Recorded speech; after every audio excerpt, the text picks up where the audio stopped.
Thank you, and thank you very much for the invitation to participate in this, what I think is a very exciting and very important work. I'll share with you a few slides, and they present statistics about Drammen. Drammen is a community about 4 Norwegian miles outside Oslo. And I'll tell you a bit about how the municipality in Drammen have over years worked with integration and inclusion. And at last, I'll present to you some possible challenges for this program that you are working with now. Thank you. Next slide. In Drammen, how did it start? In 1969, the first Turkish immigrants arrived in Drammen, and they were actually recruited to work in the paper industry. People from Drammen went to Turkey and recruited people from the villages in Turkey. In 1975, the first Vietnamese refugee arrived in Drammen, and from then until today, it has increased, especially the last 10 years. So today, 29.5% of the population in Drammen are immigrants. That's almost 21,000 people. Next slide. Most immigrants in Drammen are refugees. Actually, 38.6% of their immigrants have a background as a refugee.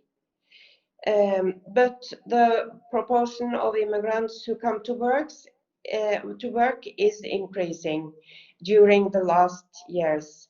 And from 7% in 2008 up to 19.2% of all immigrants in 2018. So today, most immigrants, new immigrants, come from Poland.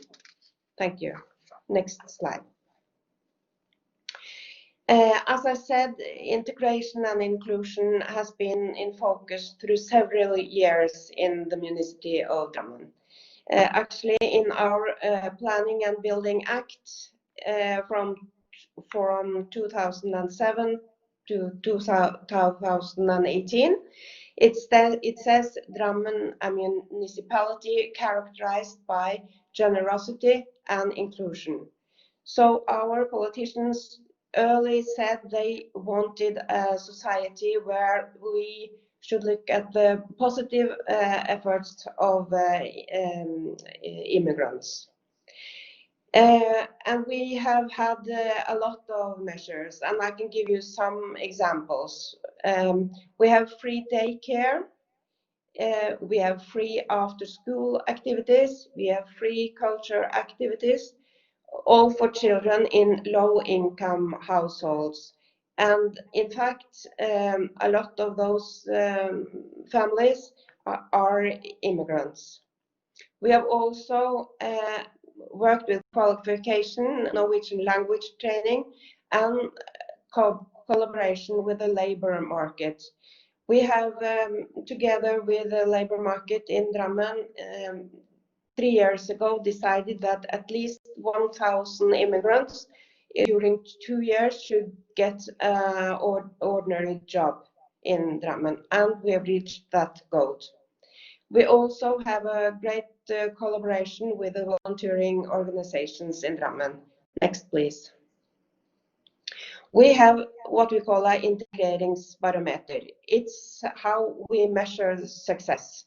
We have 8 indicators to show if we are on the right way, and you see them there on the slide. Next, please.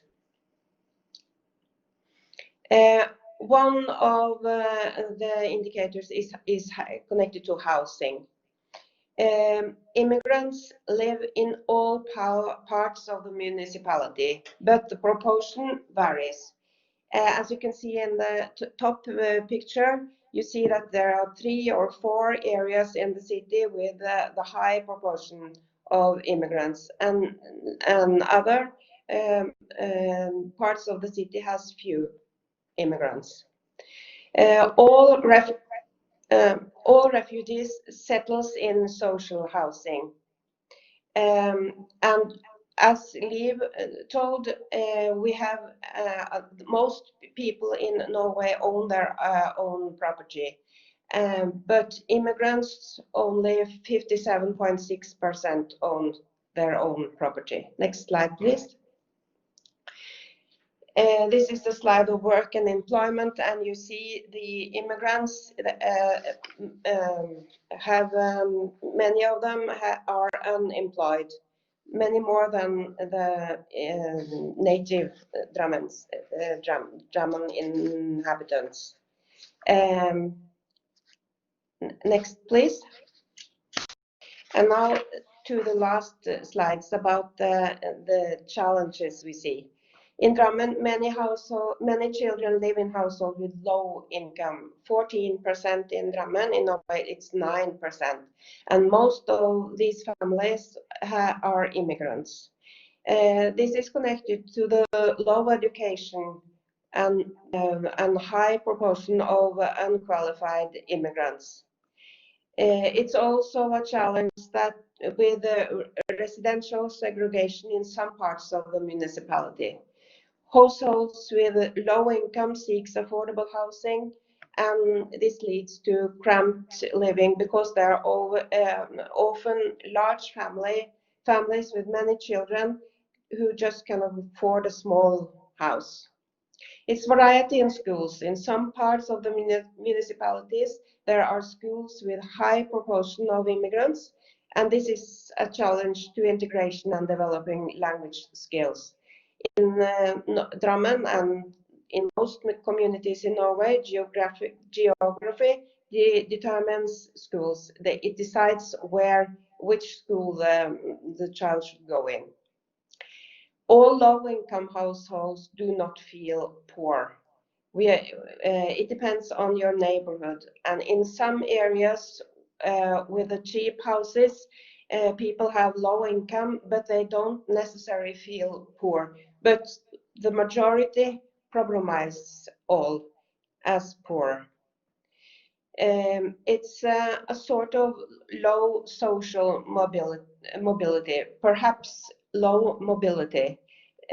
We have seen that in areas with a high proportion of immigrants, they get to love their part of the city, and they don't want to move out, even if they have a social mobility and can afford a house outside the place where they originally lived. Yes, these are some of our changes. Thank you very much for listening.